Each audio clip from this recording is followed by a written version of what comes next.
আসসালামু আলাইকুম সবাইকে। কেমন আছো তোমরা সবাই? আশা করছি পবিত্র মাহে রমজানে তোমরা সকলে ভালো আছো, সুস্থ আছো। আলহামদুলিল্লাহ আমরা আল্লাহ পাকের ইচ্ছায় ভালো আছি। এই তো দেখতে দেখতে তো রোজা চলে গেল। 15টা রোজা 16টা রোজা চলে গিয়েছে।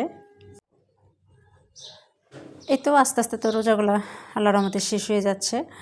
আর এখানে আমি প্রথম রোজার আগে যে ডালের বড়াটা ভিজিয়েছিলাম সেটা আমি যে পরিমাণে করেছিলাম সেটা আমার এই 15 রোজা 16 রোজা পর্যন্ত শেষ হয়েছে। আবার 1 কেজি ছিল, 1 কেজি পরিমাণে সেটাই ভিজিয়েছিলাম।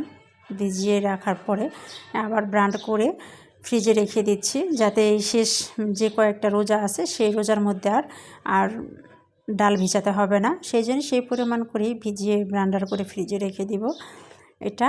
আর হচ্ছে এদিকে আমি আজকে ইফতারে কি খাবো সেটাই চিন্তা করতেছিলাম, যে কি খাওয়া যায় করে সাফিনে বলতেছে আম্মু তুমি আজকে পরোটা বানাও, পরোটা দিয়ে সেমাই দিয়ে খাবে।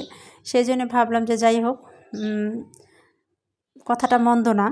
আর মিষ্টি জিনিস দিয়ে কিন্তু পরোটা খুবই মজা লাগে, আমার কাছে খুবই মজা লাগে। অনেকেই হয়তো আপুরা সবাই ভাবতে পারেন যে কি বোকা, যে এই রোজা রেখে এই মিষ্টি জাতীয় খাবার খাওয়া। এটা অনেকের পছন্দ হতে পারে না, যে মিষ্টি জাতীয় খাবার রোজা রেখে খাওয়াটা অনেকের পছন্দ না, কিন্তু আমার ভালোই লাগে পরোটা দিয়ে মিষ্টি জাতীয় কিছু খেতে। আর এখানে কিন্তু আমি দুধটা না অনেক আগে বসিয়ে রেখেছিলাম, অনেকটা পরিমাণ শুকিয়ে নিয়েছি। এখানে তেজপাতা চিনি দিয়ে সব কিছু দিয়ে এটা আমি জাল করে নিয়েছি আর কি দুধটা। এখন চুলা থেকে নামিয়ে আমি অল্প পরিমাণে সেমাইটি দিয়ে দিলাম, যাতে লাচ্চা সেমাই তো অল্প দিলে কিন্তু ঘন হয়ে যায়। আর দুধের পরিমাণটা যেহেতু এখানে কম, সেজন্য অল্প করে দিয়েছি। যাই হোক, আর এই পর্যায়ে একটা কথা মনে করিয়ে দিই, পুরনো কথা যদিও। আমার ভিডিওটা দেখতে দেখতে যদি কোনো অংশ ভালো লেগে থাকে তাহলে তোমরা চাইলে আমার চ্যানেলটি তোমরা সাবস্ক্রাইব করে রেখে দিতে পারো, আর আমিও তোমাদের চ্যানেলে চলে যাব সময় মতো। আর একটা কথা, লাইক দিয়ে কিন্তু ভিডিওটা শুরু করো, তোমার একটা লাইক কিন্তু আমার এই ভিডিওটা অনেকের কাছে পৌঁছে যেতে পারে। সেজন্য এই ছোট্ট লাইকটা তোমরা দিয়ে দিও, কোনো কৃপণতা করো না প্লিজ। এটা তোমাদের কোনো ক্ষতি হবে না, কিন্তু আরেকজনের কিন্তু অবশ্যই কোনো না কোনো উপকার তো ইনশাল্লাহ হচ্ছেই। সেই জন্যেই। আর এই কথা বলতে বলতে কিন্তু আজান প্রায় দিয়ে দিয়েছিল। ইফতারটা আমরা আল্লাহর রহমতে বিসমিল্লাহ বলে শরবতটা খেয়ে নিলাম।